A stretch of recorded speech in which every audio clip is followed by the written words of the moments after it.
Okay, we're back. We're now going to talk about how our governing system works and how maybe we've been pulling the wrong levers, okay? First of all, let's talk about the organization of the government in which we live. Now, originally, God made human beings. He said, I'm your father, I'm your God, I am your king, I'm your priest. I am everything to you. Everything. You don't need anybody else. You can come to me. I'm your papa. That was the plan. And then the world got kind of populated, and they started doing the king thing. Those that weren't in a covenant with God were doing that. And the people that were in the covenant went, well, they all got a king. Why don't we get a king too? God said, not a good idea. He'll take your property, take your women, go off to war, kill your little boys. Sounds familiar. Anyway, he said, okay, you want it bad enough? I also gave you free will, so you can have your king. Thousands of years go by, we get to the last few hundred years of civilization, and people kind of had it with kings. So we start trying to divest the power and spread it around a little bit. The idea that our founding fathers had was that if we create these different sections of power, maybe they will war with each other and kind of create some balance and give us some relief. So in the executive branch, which I've colored red for war and for blood, you still have the power of the sword. The executive branch are the guys with the handcuffs, with the badges, with the guns, you know. They still have the power to literally, physically make things happen. They have the power to make blood flow, and they have the power to stop blood flow. That's the executive branch. Okay, so then we divide things up a little bit. Over here we have the legislative branch. These are the guys that we're going to put in charge of writing the laws. So this symbolizes the legislative branch. We make it blue because their laws make us sad. Okay, and then we have the judicial branch, the gavel. These guys are supposed to decide between people when there's disputes. We got a couple of parties here. They can't agree. They're fighting with each other. The judge is supposed to consider the law, consider the problem, and say, I think you're more right than you are. And in your favor, right? That's what the judge is supposed to do. We color them yellow because they're chicken. They never do the right thing.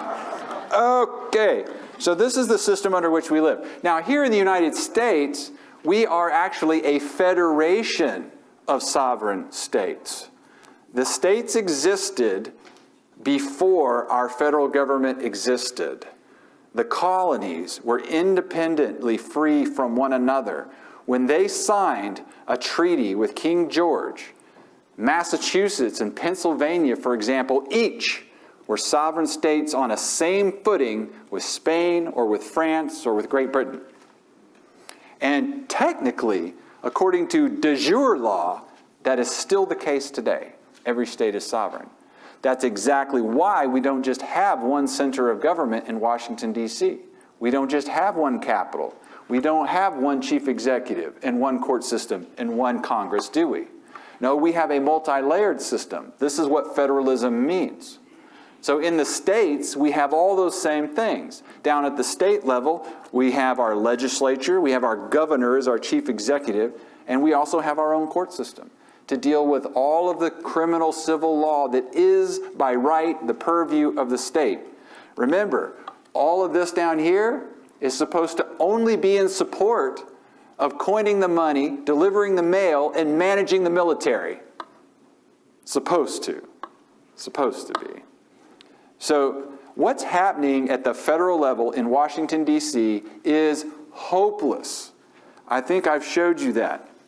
Congress, they could do something, they are not doing something, and they're not going to. How many pro-life Republican presidents have we seen since 1973? And have exercised zero muscle to do anything for the preborn? Supreme Court, stare decisis. We said it before, we'll say it again.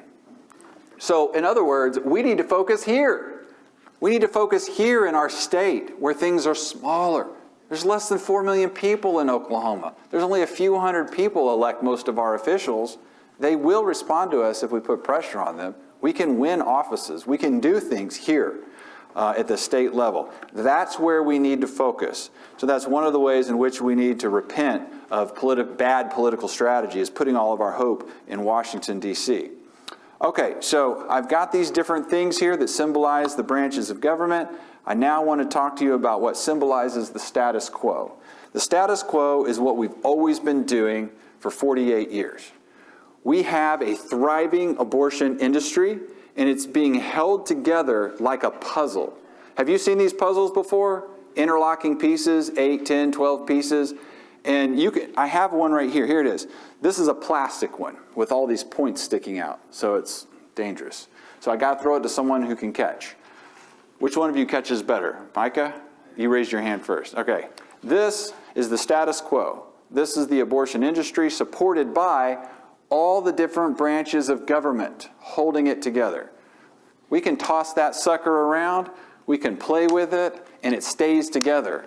And that's politically what we've been doing. We've been playing with it, trying to figure out how to get it to come apart, right? We're like, okay, maybe if I pull this piece, well, I can't get that piece to move. Well, I can't get that piece to move. If we could ever just pull or push the right piece out, the whole puzzle would fall apart, wouldn't it? So what have we been doing? Well, I've kind of hinted at a lot of it. So what we've been doing is sometimes looking to Congress. Why won't Congress do anything? Well, we don't really look at Congress, but they could do something. We've pushed and pulled it a little bit under Ron Paul, but nothing happened. We've also pushed real hard on the president, haven't we? It's the mantra every 4 years. This is the most important thing for babies, isn't it? But what has electing the right president done for us for 48 years? We've tried that pin. That's not the right piece. We are centered on the Supreme Court as if that's the only thing, right? We need to get the court to change their mind. We've also spent a heck of a lot of effort at the state legislative level. Every state in the union passes pro-life laws every year. But I've already exposed that to you, haven't I? That's just a game to keep them reelected. It's not about the babies. They don't really agree with you that it is a murder, that it's heinous, and that God is going to destroy us for it if we don't stop it. That's not the piece either. So let's go back to our model and ask ourselves again, or remind ourselves, where is the sword? Where is the power? The Bible says, but if you do wrong, be afraid, for rulers do not bear the sword in vain. Do the guys in black robes have a sword? They can't enforce their opinions, can they? There's no mechanism for them to do that. What about the legislature? Can they stop innocent blood from flowing? Or are they going to come at you with a goose feather? All they can do is write what they want the law to be. But they're both dependent upon the executive branch to carry out the law, to either enforce or not enforce any given statute or rule. So who can abolish abortion? When we look at the way our system works, who can do it? A new law to criminalize abortion by itself doesn't abolish abortion. It might clarify the statutes and remove some contradictions, which needs to happen. And we should support efforts to do that. But even if they pass that bill tomorrow to definitely make abortion homicide, it doesn't automatically stop. Because they can't enforce it. And because courts are going to throw it out, of course. So a new law doesn't abolish abortion. Legislators do not stop the bloodshed. When someone is attacking you, or a family member, or someone nearby, who comes to the rescue? Do you want a legislator to run up there with the law that says, stop attacking her, that's against the law, don't you see, don't you know? Do you want a judge to come flying out in his Superman black robe and his gavel and going, you stop that, in my opinion, that's wrong according to the law? Or do you want the guy with handcuffs and a gun to say, stop it? That's the executive branch. That's the power to stop the shedding of innocent blood. And that's precisely the branch that no one ever looks to or says anything about. Only executives can actually drive this to a resolution through action, through leadership. Think about this. If there are no executives currently enforcing the higher laws of God and our constitutions, why would any of those same guys enforce some new law that we passed that said it's wrong? Because they wouldn't have the backbone to do it. If they had the backbone to do it, they could already do it based on the higher laws, based on the hierarchy of law. So a bill to abolish abortion is not going to abolish it. It'll be toothless without the governor and the executives under the direction and leadership of the governor to enforce it. And if we had such a governor, he would already be enforcing the higher laws. So, what are we going to do? Well, we got to push, we got to pull somewhere different. Let's put our puzzle back up there. There's Congress, there's the president, there's the Supreme Court, there's the state legislature. How about we pull on state governors and law enforcement for a change, right? What if we got the state health department, the Department of Licensing, the state police, all of which answer to the governor, to stop abortions tomorrow? What would happen? Let's see. Maybe one of these, what if we took the executive route? Let's see what happens. Are y'all ready? Do you have a high-def camera up there? No more abortion. None of these other pieces can hold together in the face of an executive that won't carry out their madness. That's what has to happen. Okay, there's 6 pieces. Here's the 6th one, and y'all can have fun trying to put it back together for the next few minutes. All right. Oh, I love illustrations. Okay, let's look at Scripture. Let's look at some stories that can help us out here that are directly applicable. First of all, King Josiah. We got some Josiahs in the audience tonight. King Josiah was one of the bestest kings of Israel. He was awesome, and the Scripture calls him awesome, basically. Well, that's a paraphrase. Now, at the time that King Josiah comes to power, you need to read this story sometime this week. You can find it in 2 Kings chapter 23 and in 2 Chronicles chapter 34. You get the 2 different versions of it. At the time that he comes to power, the Scripture says that at that time the people were making their children pass through the fire, which means they were burning up their children to Molech and the various Baal gods at the time. God's people were doing this. They had forgotten the law. And as you know, he came to power as a very young man. He had to study. At one point, he finds the law, and it breaks his heart. And then when he comes of age and actually gets to take over making decisions and making things happen, he goes on an immediate rampage. Like as soon as they give him the keys to the office and put him in charge, he's like, look out. Some things are going to change. So the question is, how did he stop child sacrifice in his day? What was the process? Okay, well, he didn't obey the priests of Molech who wanted to keep the operation going. He didn't launch an education campaign in all the public schools, and it went on for a couple of years telling people that child sacrifice is bad, okay, and we really should stop that. It's bad for women and families. It's bad for our communities, and we just want to change the culture before we change the law. That's not what he did. What about, did he just simply regulate it?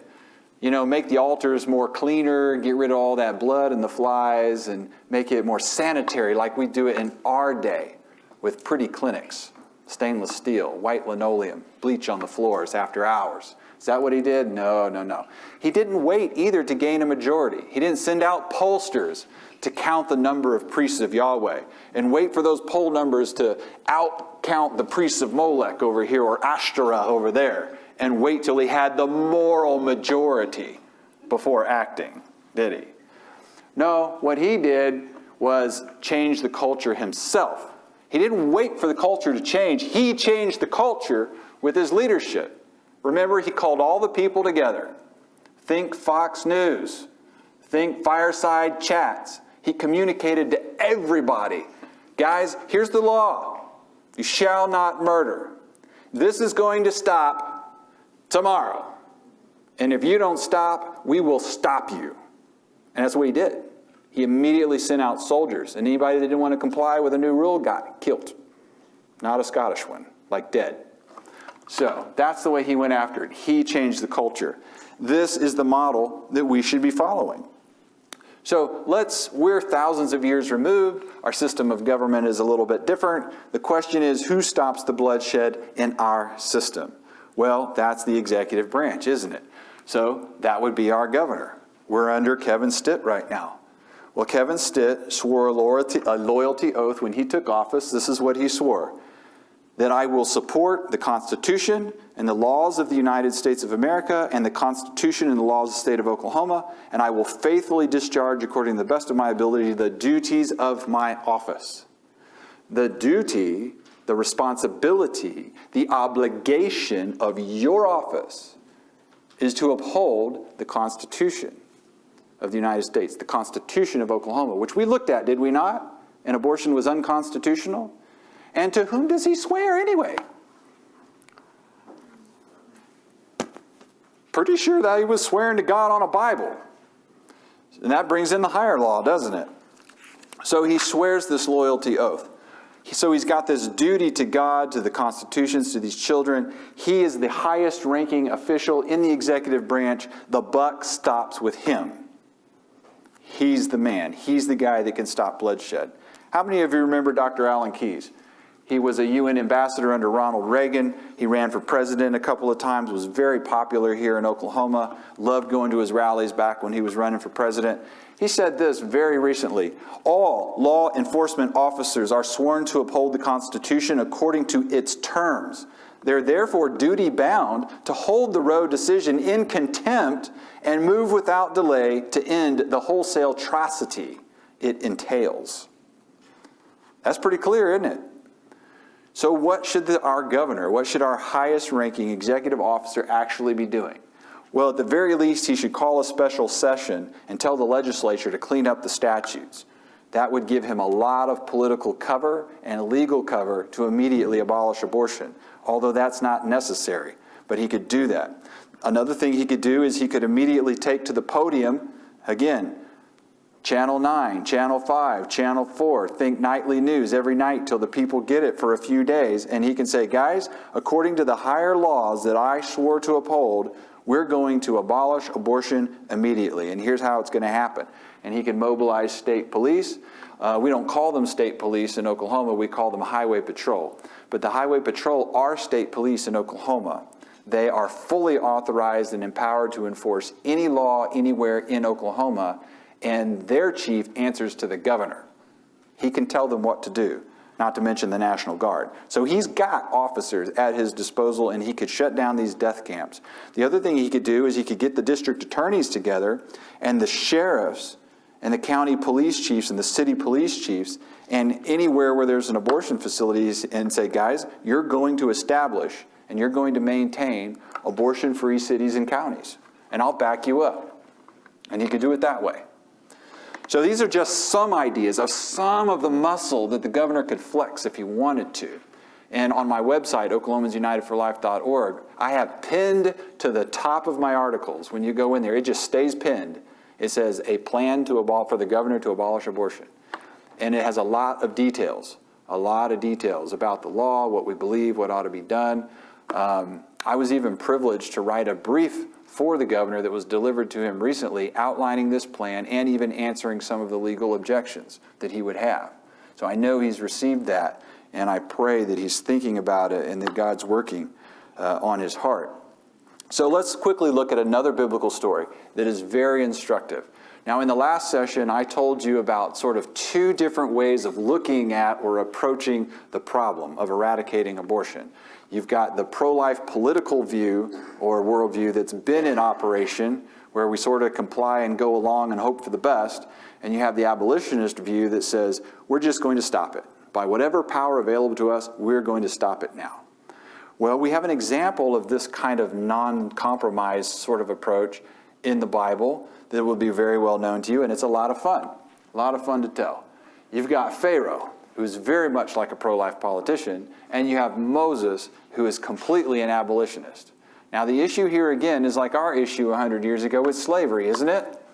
And Yahweh God has given a message to Moses, and Moses is supposed to go to Pharaoh, and what is the message? Yahweh, the one and only true God, says, yes, let my people go. And what does Pharaoh say? He says, Moses, no. You're distracting the people from their work. We can't have that. So what is his response? Oh, well, maybe so. Maybe I ought to compromise. No. He just repeats it. Assertive discipline. Yahweh says, let my people go. Well, after a plague that gets Pharaoh's attention, of course, he says, well, I tell you what, after all, I'll let him have a break. You guys can have a few days off. Go off and celebrate. We'll have a holiday, a Labor Day, a Memorial Day, but then they need to get back to work. No, says Moses. Let my people go. More plagues to reinforce the point. Finally, he says, okay, you guys can go, but you need to stay close. Just go over yonder, have your little celebration where we can keep our eye on you. Keep you safe. Follow all the regulations while you party. Social distance. Wear eye makeup. I don't know what they did back then. Anyway, he says, no. God says, let my people go. Well, at this point, Pharaoh just kicks in with a bunch of lying lip service. Like the plagues are getting bad.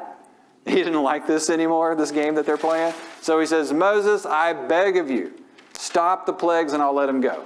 So Moses prays, the plagues stop, and of course he doesn't let them go. Just like a lying politician, he never follows through, right?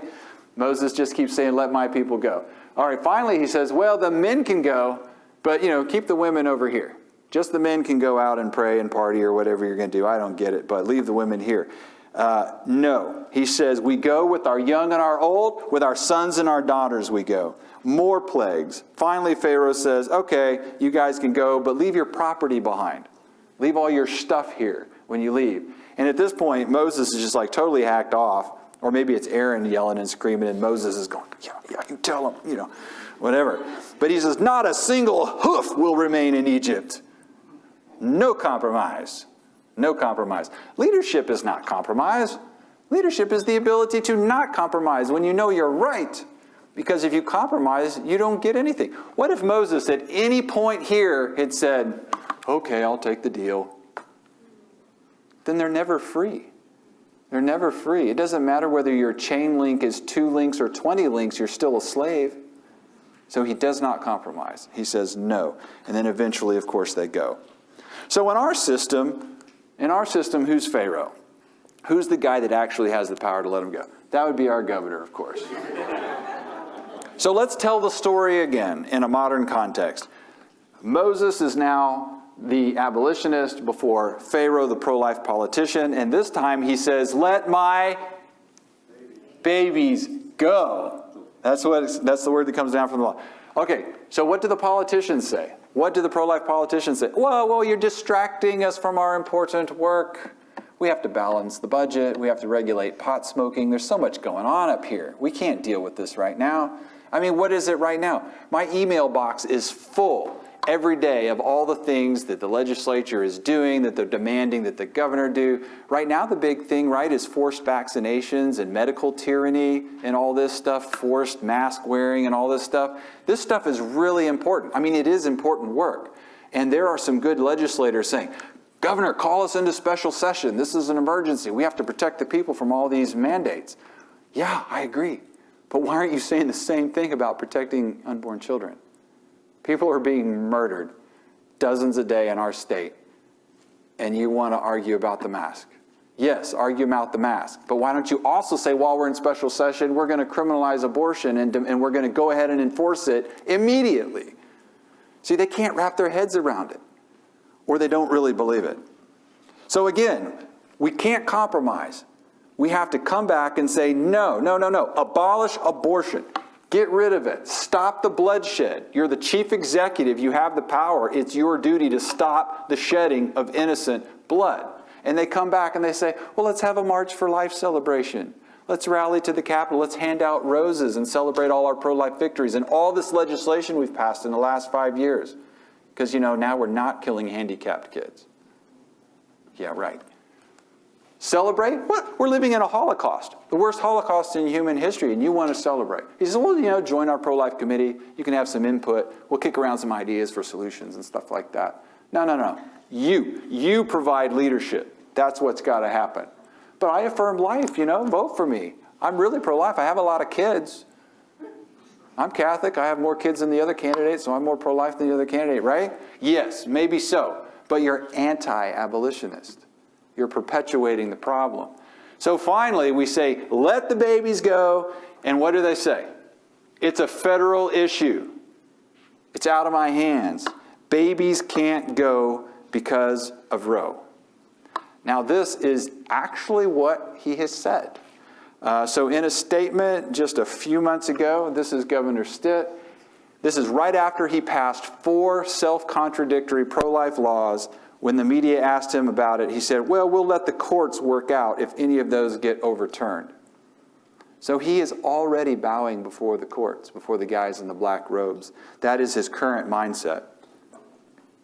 So what should he be doing? He should ignore them. Not a single hoof will remain, not a single child left behind. Never mind education, let's stop murdering them. The Supreme Court has no moral or legal authority to mandate mass murder. It is so egregiously wrong, so patently obvious and self-evident that we don't need to wait for them to give us permission to stop the bloodshed. When something is yours by right, you don't wait for permission from the thief to take it back. State of Mississippi has got a case that's been taken up by the Supreme Court, and they want the Supreme Court to reverse themselves and say that Roe was incorrect jurisprudence and completely flip what they've done.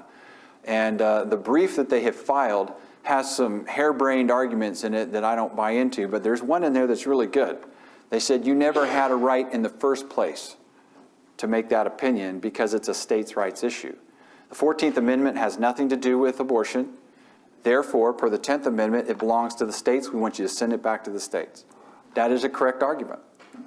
So just a week ago, on the 29th of July, 12 other governors, including Governor Kevin Stitt, filed a brief to echo and support what Mississippi said there. And they straight up said, 14th Amendment has nothing to do with abortion. We want you to send it back to us to take care of. So that's right thinking. That's right principle. But why wait around for them to tell you it's okay? If it really is yours by right, go ahead and act on it. Because what are you going to do when they tell you no again? I mean, we can't see the future. We don't know what's going to happen. Maybe they will send it back to the states. Glory day, that'll be great. But why are you waiting as hundreds of babies continue to die every day because you think you have to wait for their permission to stop murder? Your priorities are not in order. So who needs to lead this whole thing? Who's going to lead it? We focus way too much time, I believe, on the legislative process. It is important, but we can't expect the leadership of the whole movement or to abolish abortion to come out of the legislature. You've got 149 legislators in Oklahoma. They can't agree about anything. Their views are just as screwed up as the average person on the street who is secular, atheist, agnostic, and came out of a government school system. So, of course, they're not going to get anything done. Plus, nothing happens without leadership, and the leaders are corrupt and don't believe the right things. So who's going to lead this? What's going to happen? We're not going to get anything out of there. What's way more likely to lead this thing is, again, one chief executive in some jurisdiction somewhere is pricked to the heart, like when the prophet goes to the king and says, "Thou art the man." We need the man who's pricked to the heart and can admit, this is my duty and I've taken it up hell or high water. And he stops the bloodshed immediately. That pulls the pin, and all the other mechanisms of government have to comply, have to stop it. So what we've been doing is we've been playing a shell game, folks. You familiar with the shell game, right? Where's the pea? And they move it all around. We've been wanting to abolish abortion. And we keep picking up the court shell, waiting to find it there. And we work on our state legislatures, and we think we're going to find it there. And no one ever picks up the governor or the executive shell. He gets a free pass. No one's asking him about it. No one's demanding anything from him. We're picking up the wrong shell. That's what we've got to do. We've got to target agitation at those who have the moral duty and the legal authority to protect lives. We have to scrutinize, we have to educate, we have to cajole, I love that word, officials to exercise their legal and moral duty. What does cajole mean anyway? You guys know cajole? Prod them forward. I'm mindful of the story in Luke chapter 18 where we have this widow. Clearly, she doesn't have anyone to look out for her. There's no son, there's no stepson, there's no brother of her ex-husband. She is getting taken advantage of by someone. Someone's abusing her property, misusing and abusing her property, or her, we don't know. But she comes day after day to the local magistrate and says, I need your help. Grant justice. They're abusing me. They're stealing from me. I have no one to protect me. I need you to grant justice. He doesn't know what the case is about. He doesn't really care. He's just sick and tired of her coming every day, and he finally does the right thing and steps up for her. I think we have to have that same kind of attitude, that we are going to go to the magistrate again and again and again. Most of God's prophets fail in their mission. Well, maybe. Depends on how you define their mission. Most prophets who go to kings and say, straighten up and fly right, get run out of town and die. And they don't listen. But sometimes they do. Our job is to be faithful and let the results be God's business. But we have to be faithful with the message. We have to remind them that they're supposed to obey God and not dudes in black robes. Let's keep telling this governor what his job is, and the next one, and the next one, until somebody finally gets it. So that's one of your homework items.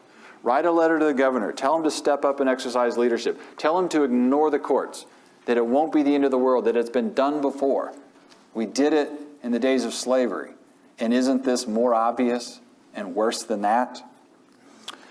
So I want you to prepare yourself. You need to prepare yourself for where you're going to plug in and minister, whether that's out here at the abortion facility or preparing yourself with education to be able to counsel and minister to people who are hurting and needed the administration of the gospel and healing. Where are you going to plug in? If it's in the political realm, you also have to educate yourself and prepare. So there's a couple of books I want to mention. The first one is The Doctrine of the Lesser Magistrates. Do I have a copy? Yeah, no. Well, anyway, there's 2 stacks of them on the table out there in the foyer. I ran across this book back in, about 20,000. Yes, the year 2015.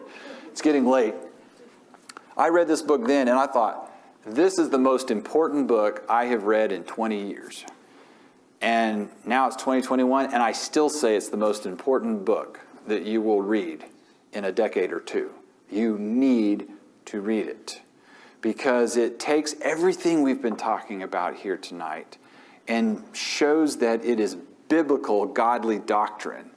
That if there's a magistrate who has authority in a jurisdiction, that it is his job, per the Bible, per God's expectations, to administer justice and righteousness, even if there's some other higher authority that's on the wrong track. It's very clearly, simply written. Actually, I read it in just a couple of hours over 1 pot of coffee on a Saturday morning. It's an easy read. You should get it. And I have enough back there that anybody wants it can get it. Please make a $10 donation so I can replace the case, because I just keep buying cases of them for everywhere I go. Another really good book that's good on education is Nullification by Dr. Tom Woods. This takes a close historical look at all of the many examples when the states defied federal tyranny in the past, not just on slavery, and documents that we have a rich history of doing that in our nation, and it's the right thing to do today. I don't have copies of that book, but they're for sale all over the place. So that's education. Experience. I talked about experience. What do I mean by that? Again, where's your track? Where is your gifting? Where are your skills? Where are you going to plug in? Well, you need to get some experience in that area. If you think you might want to run for county sheriff or police chief or senator or representative or lieutenant governor or something like that, well, you need to start now by getting involved in a campaign somewhere to see how these things are run. What's it like to run a campaign, work in a campaign? So volunteer where you're going to serve. Preferably find an abolitionist candidate. You'll still learn a ton for working for a weasel. You'll still get great experience that way. But it's not as fun knowing that you're working with a crook, okay? And so volunteer and learn on a campaign. I've done that, and it opened my eyes to so many, many things.